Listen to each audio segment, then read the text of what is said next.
Very good evening to all of you. आज से हम शुरू करेंगे हमारा बायो। ठीक है, जैसा कि स्टार्टिंग में आपने देखा होगा, मॉर्निंग में मैंने केमिस्ट्री स्टार्ट कर रखी है। ठीक है, अभी हम बायो करेंगे और ये बायो का है चैप्टर नंबर 5 है अगर हम साइंस की सीरीज में देखें, क्योंकि ये 9th क्लास की एनसीईआरटी में उठा रहा हूँ। ठीक है, तो उसमें बायो का चैप्टर नंबर 5 से स्टार्ट होता है, तो हमारे लिए होगा बायो का नंबर चैप्टर 1। ठीक है, कौन सी क्लास है? 9th class. Chapter name the fundamental unit of life. मैं आपको ये चीजें एक बार किताब के थ्रू पढ़ा दे रहा हूँ। इसके बाद का काम आपका रह जाता है, या तो आप इससे नोट्स बना लो मेरे वीडियो देख के, या वीडियो को मल्टीपल टाइम देखो, या आप इस बुक को डाउनलोड कर लो एनसीईआरटी टेक्स्ट बुक से। इसको 2 से 3 बार मिनिमम रिवाइज करो before your exam. I am damn sure even a single question is not going to out of this particular जो भी हम पढ़ रहे हैं और पढ़ा रहे हैं। ठीक है, स्टार्ट करते हैं यार। अच्छा खासा लंबा चैप्टर है, बहुत सारे कॉन्सेप्ट हैं, सो एक एक करके हम पढ़ते रहेंगे सारा का सारा। आपको समझ नहीं आएगा, आपको मुझे क्या करना है, एक व्हाट्सएप करना है या फिर मेरे को आप कमेंट कर सकते हो। ठीक है, this is the WhatsApp number, only WhatsApp please. So sorry, करते हैं स्टार्ट यार। तो भाई सीधे टू द पॉइंट बात करते हैं। ये एनसीईआरटी की while examining a thin slice of cork कौन एग्जामिन कर रहा था? हमारे रॉबर्ट हुक साहब। ठीक है, इन्होंने देखा कि भाई the cork resembled the structure of a Honey comb consisting of many little compartments हैं उसमें बहुत सारे। ठीक है, तो कॉर्क कॉर्क क्या है? Cork is a substance which comes from the bark of a tree. ठीक है, किसी पेड़ की छाल से आता है ये cork. This was in the year 1665। Year लिख लेना आप, जब हुके ने made this chances observation through a self designed microscope से ये उन्होंने पता लगाया। एंड रॉबर्ट हुके ने कहा इन बॉक्सेस को, क्या कहा? सेल। बस, तो सेल लैटिन वर्ड में इसका मतलब होता है अ लिटिल रूम। बस, कई बार ये पूछ लेता है कि what is the meaning of cell in Latin word. Okay, तो बस ये कॉन्सेप्ट यहाँ पे लिख दो कि रॉबर्ट हुक ने सबसे पहले सेल का डिस्कवरी की। कौन सी? Dead cell. खत्म। So this may seem to be very small, बहुत छोटा है, and insignificant incident, but it is very important in the history of science. And this was the very first time that someone had observed that living things appear to consist of separate units, and the use of word cell to describe these units is being used till this day in this biology वगैरह वगैरह। फालतू की theory हमारे लिए जो है बता दूंगा। तो यार इन्होंने ना कुछ अब बता रहे हैं हमको कि ये लिविंग और ऑर्गेनिजम्स किससे बने हुए हैं। ठीक है, तो उन्होंने कुछ फालतू की एक्टिविटी की है, हमारे लिए इनका सिर्फ रिजल्ट जानना है, ज्यादा इंपॉर्टेंट नहीं हमारे लिए। तो ये क्या है कि एक अनियन पील, इन्होंने सेल्स को ऑब्जर्व करने के लिए बस एक इंपॉर्टेंट ध्यान रखना है कि किसका इस्तेमाल किया था? प्याज के पील का। ठीक है, एक अनियन पील का इस्तेमाल किया था, खत्म। उसमें ये जैसे अनियन की पील है, तो उसमें ऐसे ऐसी जो भी ऐसे प्लेसेस हैं, इनको क्या बोला उन्होंने? सेल्स बोला। ठीक, और उसमें जो डॉटेड बीच बीच में जो जगह होती है उनको बोल दिया उन्होंने न्यूक्लियस है, वो खत्म। इस्तेमाल किसका किया? अनियन पील का, ये याद रखना और कुछ नहीं। सो यहाँ पे दे रखा है,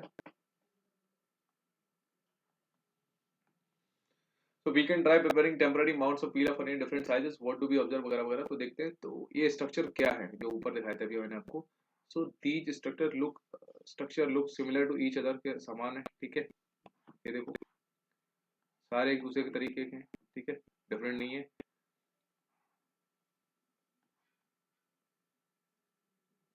सॉरी यार, ये थोड़ा ठीक है। So together they form a big structure like an onion bulb की तरह. So we find from this activity that onion bulb of different sizes have similar small structure visible under a microscope में देखते हैं छोटे छोटे structure।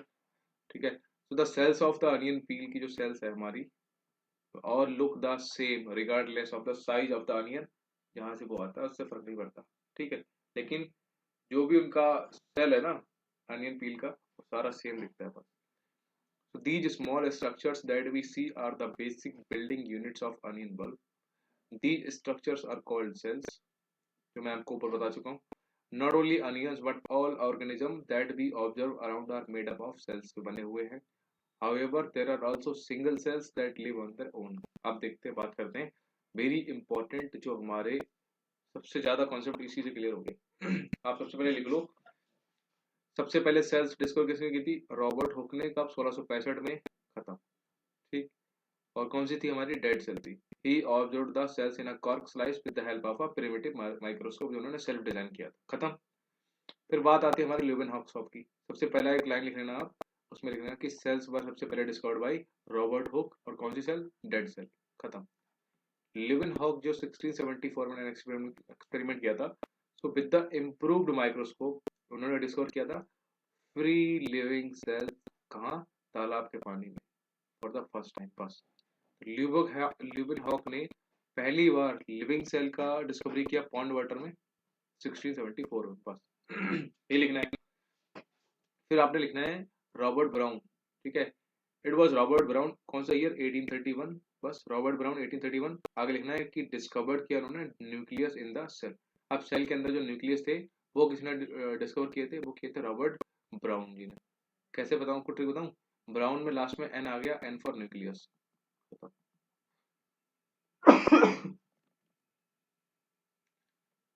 और कोई trick बना सकते हो क्या, बनाओ, अच्छा बना सकते हो ऐसे छोटे मोटे, ठीक है। फिर हमारे आते हैं पुरकिंजे साहब, ठीक है। याद रखना पुरकिंजे में पी आ गया, और पी फॉर प्रोटोप्लाज्म। बस पुरकिंजे ने डिस्कवर किया टर्म प्रोटोप्लाज्म, कौन सी ईयर में, 1839। बस, ठीक। For the fluid substance of the, जो भी हमारा लिक्विड आइटम होगा हमारे सेल में, उसके लिए उन्होंने प्रोटोप्लाज्म टर्म दिया था, किसने, पुरकिंजे ने। बस P for Purkinje, P for protoplasm. फिर आता हमारा सेल थ्योरी, ये किसने दिया था, cell theory that all the planets and animals are composed of cell से बने हुए हैं, and that the cell is the basic unit of life, was presented by two biologist थे, स्लाइडन और स्वान, ठीक है। ये लिख लेना, 1838 से 39 के बीच का टाइम पीरियड था। तो स्लाइडन एंड स्वान ने क्या दिया था, सेल थ्योरी दी थी, ये लिख लो। नेक्स्ट है जो इम्प्रूव्ड सेल थ्योरी दी थी, वो किसने दी थी, जो सेल थ्योरी को बाद में एक्सपेंड किया था वो किसने थे, वर्च्यू ने, ठीक है। ये लिख लो आप, वर्च्यू, उन्होंने सजेस्ट क्या किया था, that all cells arise from pre existing cells, कि जो भी नई सेल बनेगी वो पुरानी किसी न किसी सेल से मिलकर, मतलब वहीं से एग्जिस्ट हो रही, क्यों, ठीक है। ऐसा नहीं कि हवा में आ जाएगी, नहीं, पुरानी सेल से बनेगी, फिर एक उससे एक बनेगी, ठीक है। तो बस यही था। और ये किसने बताया था, वर्च्यू ने, दैट सेल थ्योरी को एक्सपेंड किया, और उन्होंने बताया कि सभी सेल्स कहाँ से निकलती हैं, प्री, जो पहले से ही एग्जिस्ट करती हैं हमारी सेल्स, उनसे। बस, so with the discovery of the electron microscope in 1940s में हुई थी, it was possible to observe and understand the complex structure of the cell and its various organelles. खत्म। So the invention of magnifying lenses led to the discovery of the microscopic world. It is now known that a single cell may constitute a whole organism, जैसे कि amoeba में, ठीक। मतलब सोच लो एक single cell, इसको बोलते हैं हम यूकैरियोटिक सेल, नहीं यूनिसेलुलर ऑर्गेनिजम्स। हमारे यूनिसेलुलर ऑर्गेनिजम्स कौन कौन से हैं, इनको बोलते हैं एक कोशिकीय, मतलब इनमें एक ही कोशिका होती है पूरे बॉडी में, जैसे कि हमारे अमीबा हो गए, ठीक है। दो तीन और एग्जांपल है इसके, ये हमारे हो गए कैलिडोमनोस, ठीक है, कैल्मेडोमनोस, पैरामीशियम और बैक्टीरिया। ये लिख लो, वेरी इंपॉर्टेंट है। ये सारे के सारे कैसे हैं, यूनिसेलुलर हैं, इनके अंदर कितनी सेल है, ओनली वन सेल से मेड अप ऑफ है, ठीक। These organisms are called unicellular, okay, क्योंकि यूनि मतलब single cell. On the other hand many cells group together in a single body, अब बहुत सारे सेल्स मिल गए और एक सिंगल बॉडी बनाते हैं, तो उसको क्या बोलते हैं, उसको बोलते हैं मल्टी सेलुलर ऑर्गेनिज्म। मल्टी मतलब मैनी, बहुत सारी सेल्स मिलती हैं। तो जैसे इसके एग्जांपल लिख लो आप, बस सीधे एग्जांपल लिखो कि यूनिसेलुलर में आता है हमारा अमीबा, ठीक है, पैरामीशियम, बैक्टीरिया, या फिर कैल्मोडोमिनस, ठीक।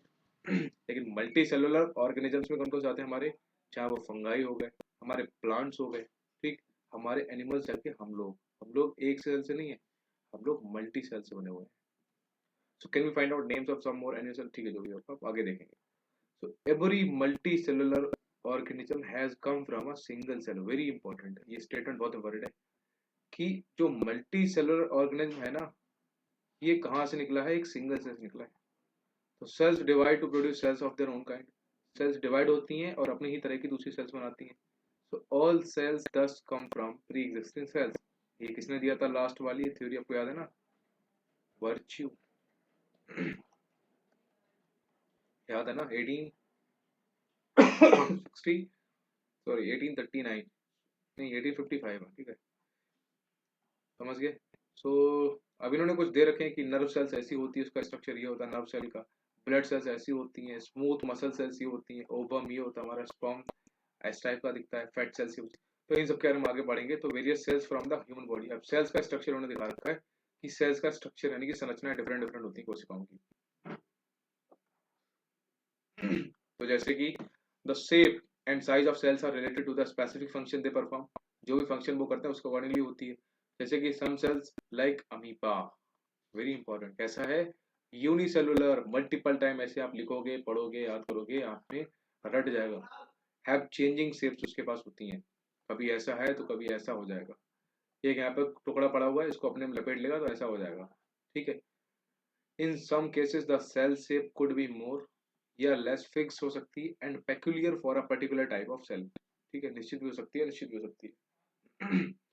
फॉर एग्जाम्पल नर्व सेल्स जो बताया था ना, है वह टिपिकल शेप, उसका एक टिपिकल शेप था ना, ऐसा के कुछ, ऐसा के कुछ था।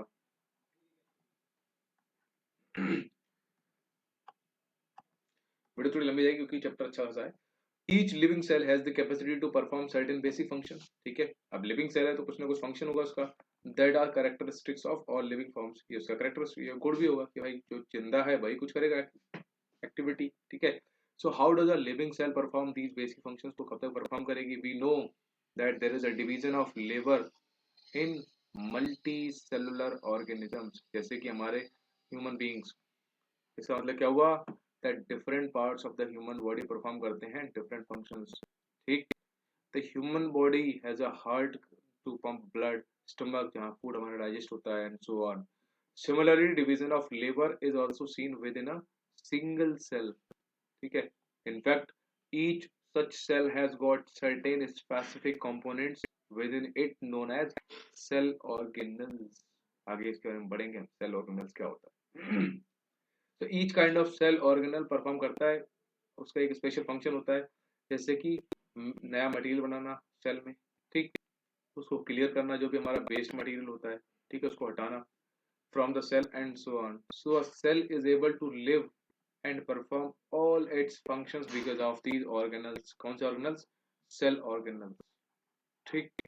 these organelles together constitute करते हैं the basic unit called the cell, ये बहुत सारे organelles मिलते हैं और क्या बनाते हैं, हमारे सेल बनाते हैं। and it is interesting that all cells are found to have the same organelles होते हैं इनमें, no matter what their function is or what organism they are found in, कहाँ मिलते हैं उससे फर्क नहीं पड़ता, लेकिन जितने भी ऑर्गेनल्स होंगे कहीं भी होंगे वो सारे के सारे सेम होंगे, ठीक है, सेल ऑर्गेनल्स। और जब ये बहुत सारे सेल ऑर्गेनल्स मिल जाएंगे तो क्या बनाएंगे, सेल बनाएंगे। तो एज पर द बुक ये हमारा पढ़ेंगे बाकी। तो what is the cell made up of, what is the structural organism of the cell, क्या क्या है ये सब पढ़ते हैं। Like we saw above that the cell has special components called organelles, ठीक। हाउ इज सेल ऑर्गेनाइज, कैसे होती है। So if we study a cell under a microscope में पढ़ें तो we would come across three features in almost, अब तीन कौन कौन से तरीके हैं देखते हैं।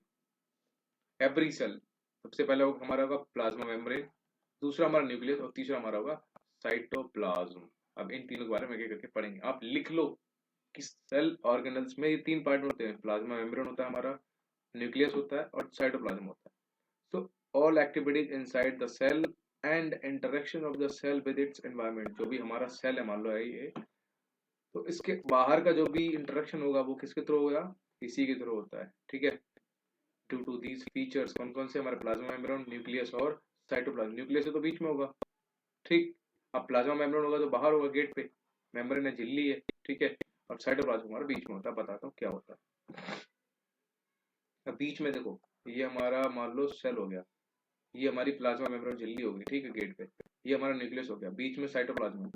अब कोई चीज बाहर से अंदर आएगी, साइटोप्लाज्म सबसे पहले प्लाज्मा मेम्ब्रेन से एंटर करेगी, साइटोप्लाज्म भी उसको ट्रांसफर करेगा न्यूक्लियस तक। बाकी चीजें हम आगे पढ़ेंगे डिटेल। तो प्लाज्मा मेम्ब्रेन या फिर इसको बोलते हैं हम सेल मेम्ब्रेन, ठीक है, प्लाज्मा मेम्ब्रेन या फिर सेल मेम्ब्रेन यानी कि सेल की झिल्ली। So this is the outermost covering of the cell, बता चुका हूं आपको, दैट सेपरेट करती है the contents of the cell from its external environment, जो भी बाहर का एनवायरनमेंट है उससे अलग करती है इसको, ठीक। क्या चीज अंदर जाएगी क्या नहीं जाएगी वो सब बताती है। So the plasma membrane allow करती है the entry and exit of some materials in and out of the cell, कुछ चीजें अंदर बाहर होती हैं इस सेल से, वो चीजें कौन अलाउ करता है, लिख लो बस, हाँ, प्लाज्मा मेम्ब्रेन। ऐसे आप हेडिंग डालो साइड में कि, सॉरी, आप इधर लिखो प्लाज्मा मेम्ब्रेन, ठीक, उसके फंक्शंस बारे में लिखना स्टार्ट कर दो ऐसे, ठीक है, कि in and entry and exit कराता है, ठीक, और क्या करता है, आउटर मोस्ट लेयर है हमारी सेल की, ठीक, नेक्स्ट लिख दो ऐसे की, ऐसे करके एक कॉलम बना लो पूरा, ठीक। जब आप रिवाइज करोगे ना इन सब पॉइंट्स को बस पढ़ लेना और आपको मतलब रिकॉल हो जाएगा सारी चीज। इट ऑल्सो प्रिवेंट करता है movement of some other materials, ठीक। The cell membrane very important therefore is called a selectively permeable membrane. इसको हर चीज ये अंदर जाने नहीं देता है, हर चीज बाहर, ये सिलेक्टेड आइटम को ही अंदर जाने देता है। बस इंपॉर्टेंट यही था और कुछ नहीं है। So how does the movement of substances take place into the cell?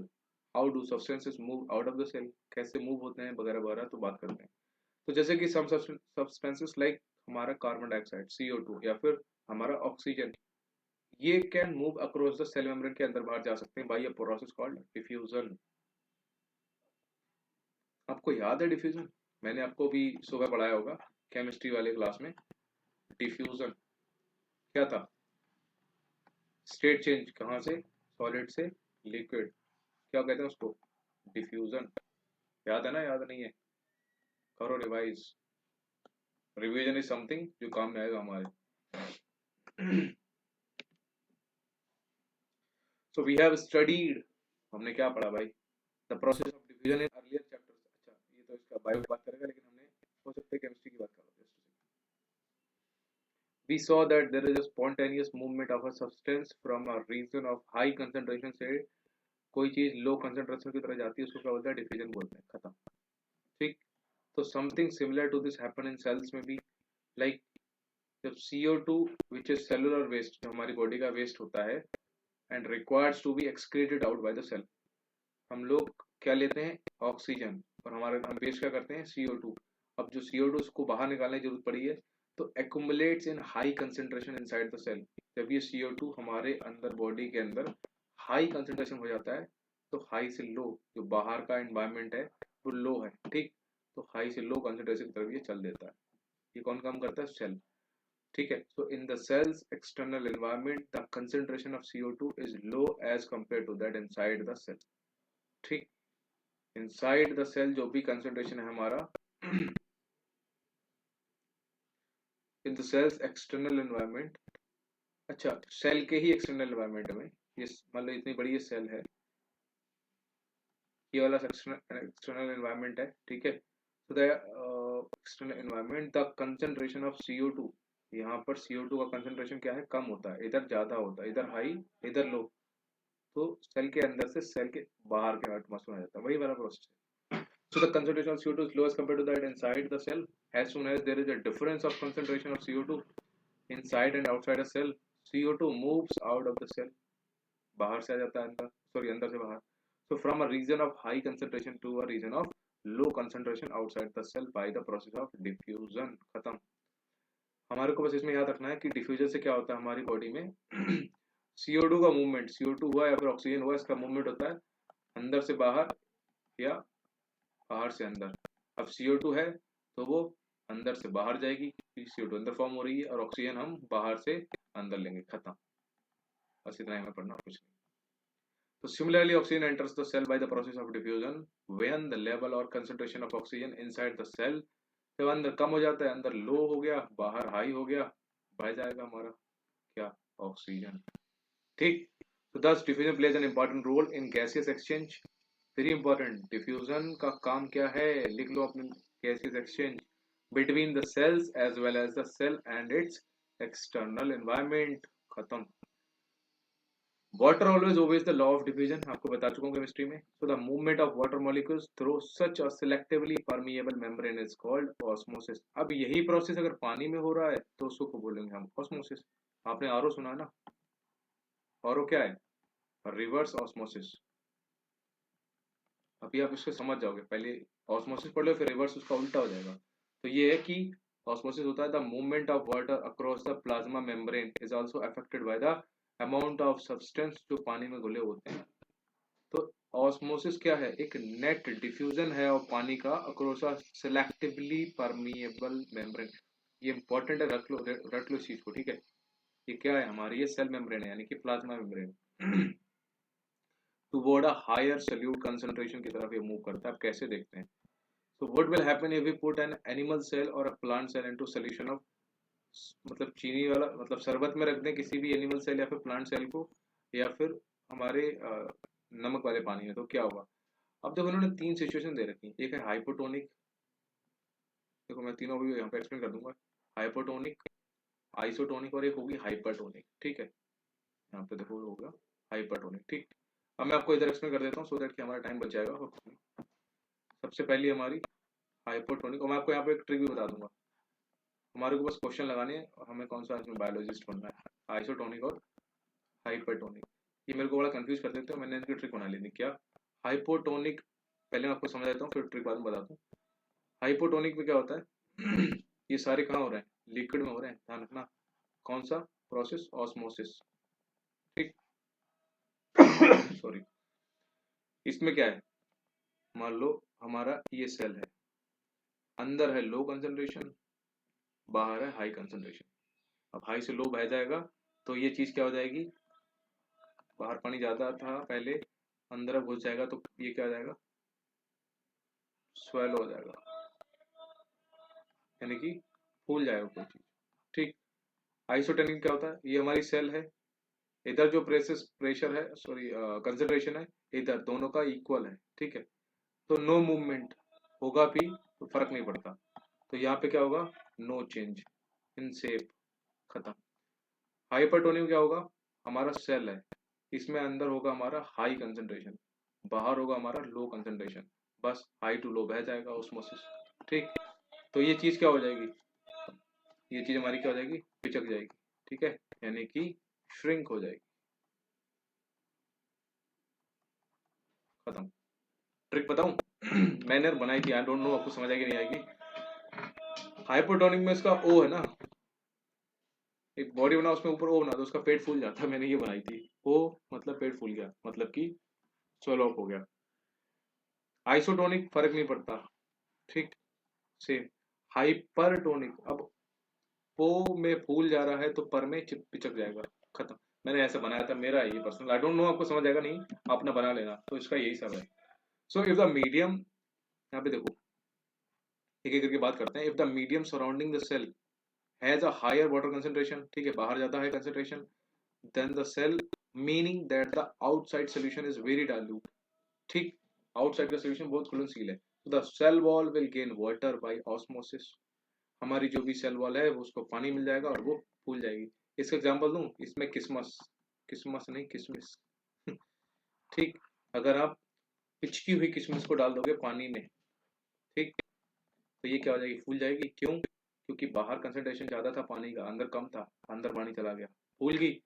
इसी को आप इसमें डाल दोगे हाइपोट, अगर आप फूली हुई किशमिश को इसमें डाल दे रहे हो, किसमें, अब यहाँ पे पानी नहीं है, यहाँ पे हमारा शहद है, ठीक, और बीच में हमारी क्या है, फूली हुई किशमिश है, ठीक। अब क्या हो जाएगा, अब फूली किशमिश के अंदर क्या है, कंसंट्रेशन हाई होता है, और बाहर जो शहद है उसका कंसंट्रेशन कैसा है, लो है, तो हमारी जो किशमिश है वो कैसी हो जाएगी, पिचक जाएगी, ठीक। तो वही बताऊंगा, तो water molecules are free to pass across the cell membrane in both direction, ध्यान रखना। ऑल्दो जो डायरेक्शन है हाई टू लो ही नहीं होता, लो से हाई भी होता है, लेकिन more water will come into the cell, अब ज्यादा किधर जा रहा है, उधर ही होगा होगा ना। जितना छोड़ेगा पानी उससे ज्यादा होगा, वो अंदर चला जाएगा। अगर आपको इसका एग्जांपल दूं, जैसे किशमिश अगर आप पानी में डालते हो तो हमें पता है कि पानी अंदर बहुत ज्यादा किशमिश के, यानी कि हमारी किशमिश फूल जाती है, लेकिन इसका मतलब ये नहीं कि किशमिश के अंदर से कुछ भी बाहर नहीं आता, आता है लेकिन वो कम क्वांटिटी में आता है। इसलिए आपने कभी देखा होगा कि मतलब कई बार पानी भी थोड़ा सा मीठा हो जाता है, ठीक। The net overall result is that water enters the cell is likely to swell up, फूल जाती है, खत्म। नेक्स्ट जो मैंने बताया था आइसोटोनिक, सेम रहता है, if the medium has exactly the same concentration as the cell, So there will be no net movement of water across the cell membrane. So such a solution is called isotonic solution. खत्म. Like water crosses the cell membrane in both direction, cross करेगा, तीनों में करेगा, both direction में. But the amount going in the same as the amount going out. जितना अंदर जाएगा पानी उतना ही बाहर आ जाएगा. So there is no overall movement of the water. So the cell will stay the same size की रहेगी हमारी cell. ठीक. Last, if the medium has a lower concentration of पानी, ठीक, then the cell, meaning that is a very concentrated solution, so the cell will lose water by osmosis. Such a solution is known as hypertonic solution. Again, क्या होगा, water cross करेगा the cell membrane in both direction, but this time more water leave करेगा cell को than जितना enter करेगा. So therefore the cell will shrink. Thus osmosis is a special case of diffusion through a इधर यही important रहता है कि osmosis क्या है, एक special case of diffusion है जिसके किसके थ्रू होता है, जो सिलेक्टिवली परमिएबल मेम्ब्रेन. आप पढ़ते हैं, एक्टिविटीज करते हैं. ये एक्टिविटी अगर पूछ सकते हैं आपसे, सबसे पहले एक अंडे के साथ उन्होंने कर रखी है कि भाई जो हमारा एग होता है, अंडा, कच्चा अंडा, उसके अंदर जो व्हाइट लंग की लेयर होती है ना, हार्डली, उसको बोलते हैं CaCO3, कैल्शियम कार्बोनेट की होती है वो. ठीक. So remove the cell of an egg by dissolving it in dilute hydrochloric acid. ठीक है, HCl जो हमारा लिक्विड फॉर्म में है.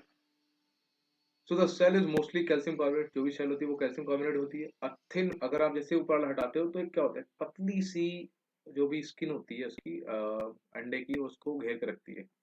तो put the egg in pure water. आपने प्योर वाटर में रख दिया अंडे को. ठीक, मतलब नॉर्मल पानी में डाल दिया. And observe after 5 minutes. तो क्या हो जाएगा भाई, एग फूल जाएगा. क्यों? क्योंकि बाहर का जो पानी था नॉर्मल वाटर था, और अंडा, नॉर्मल वाटर का कंसंट्रेशन ज्यादा था, अंडे का लो था, तो हाई टू लो प्रेशर हो गया. अब दूसरा क्या बता रहा है कि place a similar D shelled egg, मतलब भाई ये कैल्शियम कार्बोनेट की परत को हटा रखा है हमने छील के, एग इन अ कंसंट्रेटेड सॉल्ट. अब हमें क्या रखना है, एक सॉल्ट सोल्यूशन में डालना है जो ऑलरेडी कंसंट्रेटेड है. ठीक. And observe for a 5 minute. क्या होगा, इसमें हमारा अंडा पिचक जाएगा. क्यों? क्योंकि अंडे में है हाई कंसंट्रेशन, और बाहर जो हमारा सॉल्ट वाटर उसमें है लो कंसंट्रेशन. खत्म. फिर इन्होंने ये रेजेंस के साथ किया भाई, जो मैं आपको बता चुका हूँ कि कब फूल जाएगी, कब कब पिचक जाएगी, वगैरह वगैरह. ठीक. टाइम कितना हो गया, 27 मिनट हो गया. Unicellular fresh water organism and most plant cells tend to gain water through osmosis. ठीक, इंपॉर्टेंट है, लिख लो कि हमारे जो भी एक उसकी फ्रेश वाटर ऑर्गेनिजम्स होते हैं या फिर हमारे प्लांट हो गए, सारे के सारे इनको पानी कहाँ से मिलता है, ऑस्मोसिस प्रोसेस के थ्रू. ठीक. Absorption of water by plant roots is also an example of osmosis. Very important. जड़ों से जो पानी जाता है हमारे प्लांट में, वो किसके थ्रू होता है, ऑस्मोसिस के through. So thus diffusion is important in exchange of gas के एक्सचेंज में, साथ ही साथ water in the life of a cell. समझ गया डिफ्यूजन कितना इंपॉर्टेंट रोल प्ले कर रहा है. गैस के साथ साथ तो पानी भी आ गया. So in addition to this, the cell also obtains nutrition from its environment. Different molecules move in and out of the cell through a type of transport requiring use of energy. अब बात करते हैं plasma membrane की. सो थोड़ी सी बात करेंगे यहाँ पे. तो द प्लाज्मा मेम्ब्रेन क्या है हमारा, क्योंकि अभी हम बात किसकी कर रहे हैं, सेल ऑर्गेनल्स, जो किससे बना हुआ होता है. अभी आपको बताया था ना ऊपर, हमारा होता है एक सेल मेम्ब्रेन. ठीक. दूसरा था हमारा प्लाज्मा मेम्ब्रेन. सेल मेम्ब्रेन कोई दूसरा नाम होता है प्लाज्मा मेम्ब्रेन. ठीक है. न्यूक्लियस, और क्या था एक कुछ था ना, भूल गए. प्लाज्मा मेम्ब्रेन, न्यूक्लियस और साइटोप्लाज्म. याद रखा करो यार, मैं ही भूल जाता हूँ. अब प्लाज्मा मेम्ब्रेन के लिखे लो कि ये फ्लेक्सिबल होता है and is made up of organic molecules, जिसको बोलते हैं हम लिपिड्स एंड प्रोटीन. ठीक. हालांकि we can observe the structure of the plasma membrane only through an electron microscope के थ्रू ही देख सकते हैं. ठीक. प्लाज्मा मेम्ब्रेन के स्ट्रक्चर को. तो यहाँ पे ये इंपॉर्टेंट है कि प्लाज्मा मेम्ब्रेन किससे बना होता है, लिपिड्स और प्रोटीन से. बस. The flexibility of the cell membrane also enables the cell to engulf in food and other material from its external environment. So such process are known as endocytosis. ये process लिख लो, very important है, क्योंकि I am sure अभी ये question आने वाला है, क्योंकि अभी तक नहीं आया. एंडोसाइटोसिस इज द प्रोसेस जिसके थ्रू अमीबा फूड लेता है.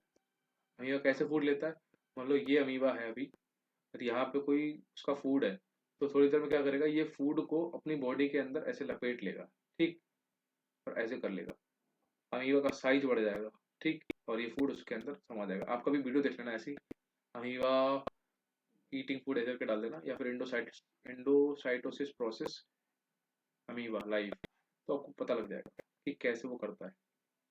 आपको बहुत मजा आएगा, इंटरेस्टिंग है। तो the flexibility of the cell, समझ गया आप? ये फ्लेक्सिबिलिटी होती है उसकी। हम लोग क्या होंगे, जैसे ये खाना है, हम यहाँ पे हैं तो हम जाएंगे खाना खाएंगे तो हमारे बॉडी में चला जाएगा, लेकिन नहीं, वो अपनी बॉडी पार्ट को बढ़ा देता है, ठीक। और कहीं इधर हुआ खाना, इसको ऐसे कर लेगा, इधर हुआ इसको ऐसे कर लेगा, समझ रहे हो? सो यही बोल रहा है, कहता material from its external environment, such process known as endocytosis process, याद रखना, आप कुछ भी नहीं चाहिए हमें, ठीक। अब बात करते हैं सेल वॉल, कराऊँ इसी वाले में नेक्स्ट उसमें कराऊँ, क्योंकि 30 मिनट की तो हो गई। सेल वॉल, चलो नेक्स्ट में कराता हूँ। आई नो अभी मैंने सुबह ही केमिस्ट्री की वीडियो डाली 1 घंटे की, आपको आई नो इंटरेस्टिंग होगी, आप पढ़ोगे इंटरेस्टिंग लगेगा, बट सम टाइम होता है, कई बार बोरिंग हो जाता है हमारे लिए, सो नो प्रॉब्लम, मैं इसको नेक्स्ट वीडियो कवर कर दूंगा, ठीक है। ये 30 मिनट तक ही रखते हैं। बाकी आप लोग इसको, जो भी मैंने आपको बताया, इसके जो भी बहुत सारे फैक्ट है इसलिए, मल्टीपल रिवीजन चाहिए इसके लिए, या वीडियो देखो, या फिर अपने नोट्स बना लो पर्सनल, या फिर आप बुक को पढ़ो, मस्ट रीड मस्ट रिवाइज, ठीक।